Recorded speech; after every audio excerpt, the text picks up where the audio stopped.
Hillary Clinton famously said she would put a lot of coal miners out of work.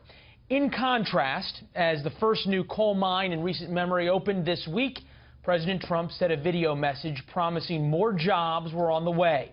We traveled to Trump country, rural Pennsylvania, to find out what the newfound support from the White House means. The spinning grinder is the sound of money and jobs returning to southwest Pennsylvania.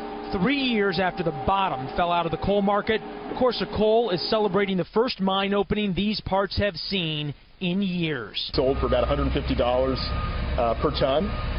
That's up about double from where it was about a year ago. Corsa Coal CEO George Dethelson says the new administration changes everything. The tone of government has completely changed. You know, coal is no longer a four-letter word. Fossil fuels are encouraged, and that's a great thing for our economy. The regulations have been eased. We're talking about tax cuts, possibly infrastructure spending. All of those are just great for our business. And while President Trump didn't come, even the Democratic governor of Pennsylvania looked on as he delivered a message during the mine's opening ceremony. When I campaigned for president, I said that we would end the war on coal and put our incredible miners, and that's what you are, you're incredible, back to work. This coal seam is only about 4 feet thick, so eventually men will spend an entire 8 to 10 hour shift miles deep with just this much clearance. It is dark, dangerous, tough work. Telling the economy here in Pennsylvania that for the 70 jobs in this mine, they had more than 400 applicants. It's a hard day's work every day, but it's worth it. At the Coal Miners Cafe in town, Betty Rhodes remembers the boom times and knows one mine opening won't bring them back. We probably had more than 700 guys working in the area.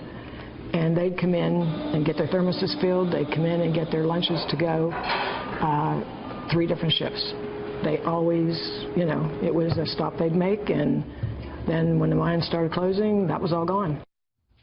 Let's bring in R.J. Harris, 580 on your AM dial up in coal country, Harrisburg, PA. R.J., great to see you. Great to be here. How bad are things still in Pennsylvania? Is it still as bad as it was when President Trump was running, or is it slowly coming back? It's slowly coming back. In fact, the unemployment numbers continue to get better. So, and Governor Wolf has obviously embraced that as well. But I think there's a real optimistic tone, and this is a great shot in the arm for us. Interestingly enough, this comes during Infrastructure Week, when the president really wanted to focus on bringing jobs back. At the same time, you had most of the media here in Washington certainly focused on the Comey hearings, the fallout from the Comey hearings. Which one are your listeners focused on? Really, infrastructure and day-to-day living.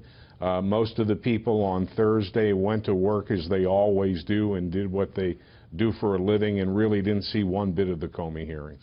Something that struck me in this story up in coal country, they had 70 jobs at the mine, 400 applicants. They think there's going to be about another 400 or 500 trickle-down jobs from the economic shot in the arm, word you used. They have a big problem filling those jobs because so many of the applicants can't pass the drug test. So how do you solve this crisis? In order to solve the opioid crisis, you need jobs. In order to have jobs, you got to be clean. Well, as in the rest of the country, the opioid crisis in Pennsylvania is out of control. And one of the problems that we have in coal mining territory is, I think you referenced it in your report, it's a back-breaking job, literally. And there are a lot of folks who have issues and became addicted to opioids because of the problem of coal mining to begin with and what it takes out of you. So I don't know how you fix that problem. That's the great part about being a journalist. Someone told me we just have to have the questions, not the answers. We're looking at the coal mines right now coming back online. I wanted to play what Senator Schumer said just as President Trump talked about this plant and pulled us out of the Paris Agreement. Future generations will look back on this decision as a failure of historic proportions.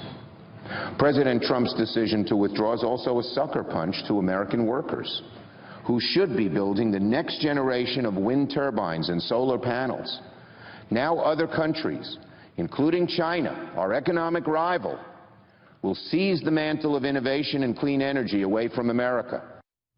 I'm guessing most of your listeners don't feel sucker punched. Not at all. In fact, I believe that he's wrong. I'm an all-of-the-above kind of guy, and I think that Senator Schumer can't be serious. All you have to do is look at the real numbers and know that we are decades, if not longer, away from being not dependent on fossil fuels. Wind and solar is a dream at the moment. We have some wind in Pennsylvania, and it's not going to get us anywhere near where we need to be in terms of energy output. Or in terms of jobs, depending on what statistics you look at. This brings up an important political question. Pennsylvania has always been coal country, but it's also been Democrat country for a very long time. President Trump changed that. Are Democrats winning any hearts and minds with their current policies and their current sort of view towards the president's infrastructure and jobs plans? Even though I'm a Republican, my great-grandfather was the Ninth Ward party boss of the Democrats in Reading, Pennsylvania, and he would be a Republican today. The Republican Party left people, the hard-working conservative people, years ago, and that's who the Trumpers are. They also voted, the older ones voted for Ronald Reagan. This is just kind of history repeating itself. The Democrat Party and all its liberal views left those people a long time ago. R.J. Harris, always appreciate your insights here. You can listen online, on the radio as well, up in coal country. Good to see you, sir.